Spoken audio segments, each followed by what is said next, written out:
LinkedIn is really exploding and it's a great way to get new business, but one of the things you need to do is know how to get more reach on your LinkedIn posts. I currently have over 40,000 followers on LinkedIn and it's one of my favorite platforms. So today I'm going to share some things that have worked for me and other people who I really respect on LinkedIn who post great content that's going to teach you how to get more reach on your LinkedIn posts. Now, in general, most of the posts that I do get 5,000 to 20,000 impressions, but some of them have gotten hundreds of thousands of impressions. So in this video, I'm going to talk to you about some of the things that were different about the posts that got 8,000 impressions or more. Are you ready? Let's fly through this. Here is your LinkedIn post reach checklist. Item number 1.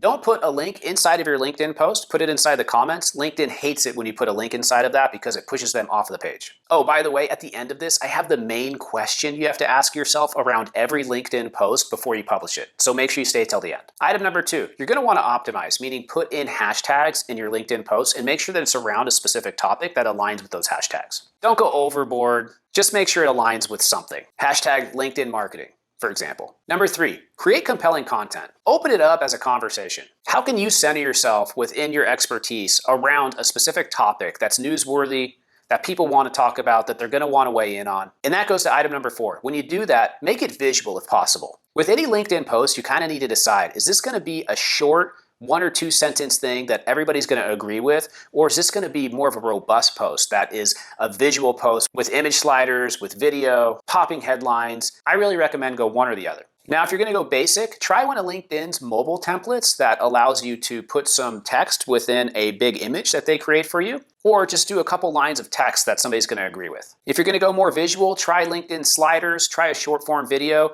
or try a long form video. And again, if you open it up with a question, then more people are going to participate. You don't want to talk down to anybody on LinkedIn. Now, while we're talking about content in number 4, it's a really important point. Pick 2 to 4 themes that you're going to focus on. Continue to produce content around that so that people know what to expect from you. You don't want to be all over the place. For example, for me, I cover the digital marketing news every single Friday, so people can expect that from me. And I cover digital marketing strategy. Pretty straightforward. How-tos, breaking news, insights, etc. Okay, let's get into number 5. Get inside of a group. There are thousands of groups on LinkedIn. When you get inside of a group and you interact with other people, those people are going to be promoting your content as well. In addition to that, if you just interact with other people on LinkedIn and comment on 3 to 5 posts a day, eventually that's going to come back around, so you really need to engage in the community. Number 6, tag other people inside of the comments or inside of the post very respectfully when appropriate.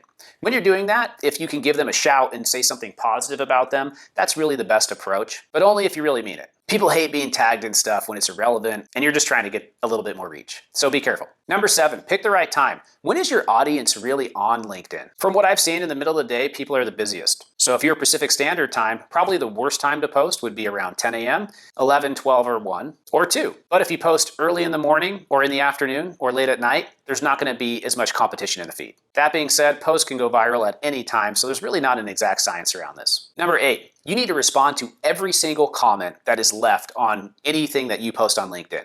You are not better than anybody else. If somebody took the time and they left a comment, you need to respond and you need to say something as insightful as possible, depending on how much time you have and how many comments there are. Be really respectful of the people who are taking the time to comment on your stuff, and that's going to come back around. Number 9, check your analytics every week and every month and see the content that's done the best and produce more of that. Also, take a look at your competitors and see what they're posting, and if you feel that that would resonate with something that you would want to post, you can do the same thing. Okay, are you ready for the big tip at the end that I said was the most important? Well, I really think it is. Here it is. Before you do any post, do the save test. I call this the save test, and here's what I mean by it. Would you personally save it, share it, or comment it? Ask yourself that question. In addition to that, if you've got a close friend or somebody you work with, if you want to shoot it to them really quick and ask them, would this post compel you to save, share, or comment on it? That's going to give you a huge gut check on your post. Because if that resonates with a lot of people and you would save it and they would save it, then many more people are going to save it. If they say, no, I wouldn't, then you might want to rework it a little bit. So what do people want to save and share? They want to save unique facts. They want to save unique insights. They want to save things that really resonate with them at that moment. They want to save things that they can safely agree with, and that's important. If you're saying stuff that's really controversial out there, people might not want to be a part of that. They want to save things that are easy to like. I hope you enjoyed these tips on LinkedIn. If you did, do me a big favor, share this with somebody, leave me a comment, leave me a like. I always appreciate it. That's why I love doing these videos. I'll see you next time. Goodbye.